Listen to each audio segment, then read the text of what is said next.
thought there were a lot of good things out there today for the first scrimmage, and I think the number one goal for any team, any new team, as you rebuild a team, is for that team to take advantage of trying to create an identity for themselves and have a clear vision of who we want to be, how we want to play. We always talk about being a team that nobody wants to play, and I think that comes from guys playing with relentless competitive spirit, trusting in the process of how we do things and what we do, so you can play together as a team and be fast and physical in what you do and take care of the ball and, finish plays. And guys that run the ball usually end up having a better chance to make plays than guys that don't, whether it's on offense or defense. I thought that the transition was pretty smooth on offense with the things that we were doing, the carryover from what we've done in the past, as well as the new things that we did. I thought we were much more effective passing the football today. A lot of big plays, a lot of explosive plays throwing the ball, especially play action passes. And I think all the quarterbacks, did a fairly good job, and they all got a pretty good opportunity. So, defensively, I thought that there was a lot of good hitting. There was some good tackling. I think a lot of the young players made a lot of mental errors, but that's okay.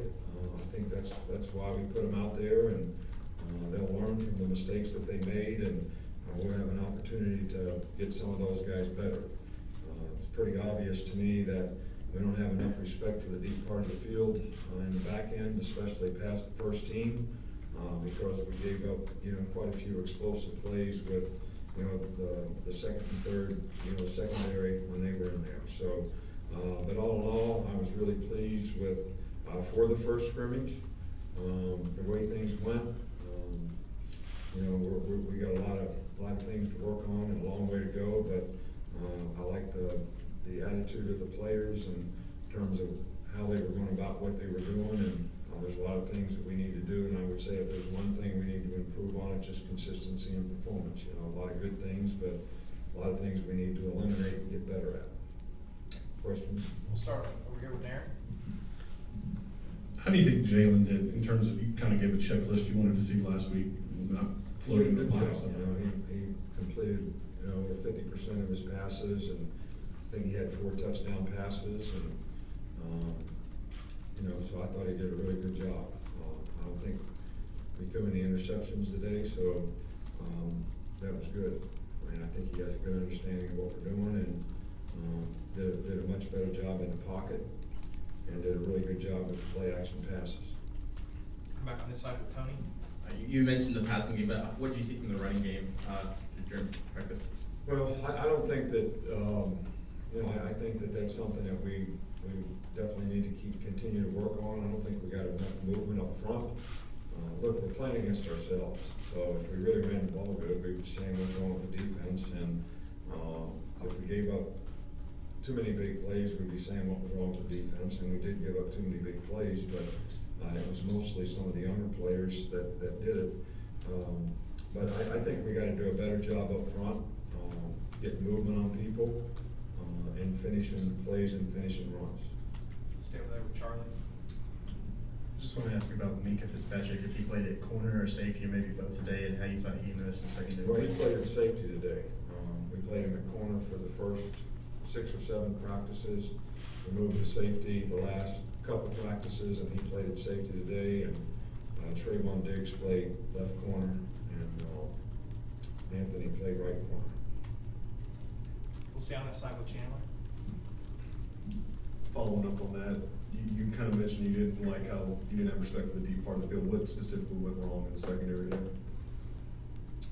Well, we have a lot of young players that are freshmen playing, and they don't know what they're doing. That's what went wrong. It didn't go wrong, they just don't know any better. Did you know everything that you know now when you were a freshman? First semester you were in college? I'm assuming you went to college, right? Yes. So you learned, right? And we're encouraged by what these guys are doing, and we just need to keep working with them first time out there, there's a lot of anxiety and not certain about what they're doing, not playing with a lot of confidence, but that's really to be expected. So, you know, but it gives us all a starting point of where these guys need to go and what they need to do, and I'm sure they'll learn a lot from it, and we're excited about having the opportunity to work with them. Back on the left side with Cecil. Hey, Coach, I was gonna ask about freshmen too, but I think I won't. How did the running backs, first of all, Damian probably the first one, and how did they perform at Well, we don't really have a first one. We don't really have a depth chart. We have what we call a rep chart, which means we put people in positions so we can do repetitions and practice that way. Bo did not scrimmage today. B.J. Evans did not scrimmage today. Damian Harris sprained his foot, but did a good job in the scrimmage, you know, all day, and then we held him out. I don't know what the prognosis on that will be. I don't think it's anything real serious, but it may keep him out for a few days. Najee played a lot. Brian Robinson played a lot, which is good for them. And you know, we tried Fadarius Townsend at receiver. Josh Jacobs had a little thigh bruise. He probably was scrimmaging today, but we held him out. But, you know, all those guys are guys that can make a contribution to our team, and I think, you know, we're looking for ways that we can use them. Up front with Mark. You mentioned Trayvon Diggs at corner. How's he progressed at that position, and how's he looking at Trayvon Diggs? We're pleased with the progress that he's made. You know, he's much more natural playing corner than when we try to play him at safety. That's where he played in high school. He's long, he's got good toughness, and he's a good tackler. He plays the ball well in the deep part of the field, and he's done a good job of playing man-to-man. So, you know, I don't know what we're going to do with him the rest of the spring. We'll probably decide something after the end of this, you know, Liberty scrimmage. Stay over here with Chris Walsh. Defensive front seven, what did you see, what did you like?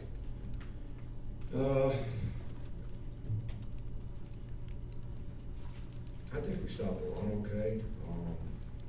I think the big thing we have to work on is pass rush lanes, quarterback scrambling, quarterback running.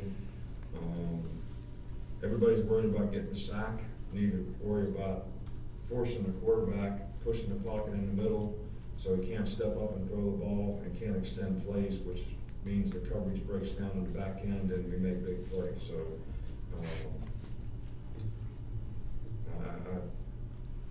I would say that against the run we were okay, but past that I don't have a great feel for it without watching the film.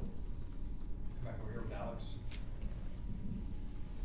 Talked a lot about secondary. What do you see from the receiving corps today, especially Robert and maybe TJ? You know, Robert did a much better job today. He was very engaged out there, made some plays. Calvin Ridley had a big day. I think he had like 8 catches or something. Robert had 3 catches. You know, TJ Simmons had 7 catches. So the backs had, you know, quite a few catches. So I was pleased with the receivers. I think that's one of the areas of concern where we need to make considerable improvement when I talk about consistency and performance. But you know, most certainly Calvin Ridley had a big day, and Robert Foster was good. Up front here with Ken. Again, I know no film to go on, but the right side of your offensive line, how does that look, and how they look today? You know, Lester Cotton's playing right guard. He probably could play right tackle if we needed to him. Womack's playing right tackle, and he's making progress and doing a good job. Do we need to make improvements in the offensive line? I think probably at all positions. I don't think there's a position on our team where we don't need to make improvement. But you know, those guys have been a pretty solid group so far. But again, if I was going to be specific, I think pass protection is something that we really need to improve on, and being more physical in the running game and getting more movement up front would be the 2 things that I would say just not just today, but all spring long, is that we want to really emphasize with those players. Last one again with Aaron over here. Nick, this is the last time I think we can talk to you before the NCAA votes on that rule that you mentioned earlier this spring. How does that affect you in big schools like hold summer camps like you do, holding camps, and I'm guessing you don't think that's a good thing for college football? Well, basically what I'm learning, of course, I'm not the smartest guy in the world, nor do I spend a lot of time worrying about what other people do, but I guess people don't really have camps anymore. We're one of the few people that have an old-fashioned camp where we get 600 guys that are high school players at 2 different camps on 2 different occasions, so that's 1,200 guys. We may have 50 guys in each camp that are really prospects. The rest of the 550 are just high school players that really want to get better and try to go help their team and improve themselves and work hard, and that's the kind of camps that we have. And I think that when you pass rules that are basically, I guess, for recruiting purposes, I guess the reason that a high school coach is not supposed to work a camp is because he might bring one of his players, or he might bring 20 of his players. All 20 of them may not be prospects, none of them may be prospects, maybe one of them's a prospect, maybe none of them's a prospect. So obviously that's not gonna happen. It's a great experience for the young guys to be able to come to camp and experience a place, like the University of Alabama or any SC school for that matter. My other concern about it is the kids are still gonna come to camp, the prospects. So who's gonna bring them now? If the high school coach doesn't bring them, some third-party guy is gonna bring them, and that's what we're really trying to eliminate. So I don't understand the spirit of the rule. I don't really know why we're doing it.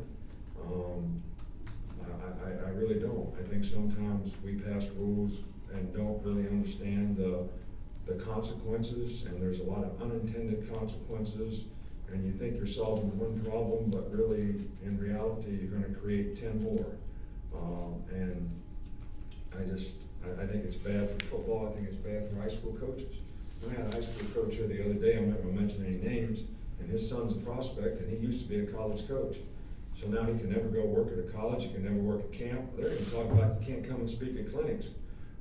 We just had over 1,000 coaches here at a clinic and had a great camp, which is the way that I feel that we serve the high school coaches and have a chance to give back to them for all that they do in terms of the hard work that they do in developing players, helping us be able to evaluate players, giving us information about their players. And I guess we can't do anything. So I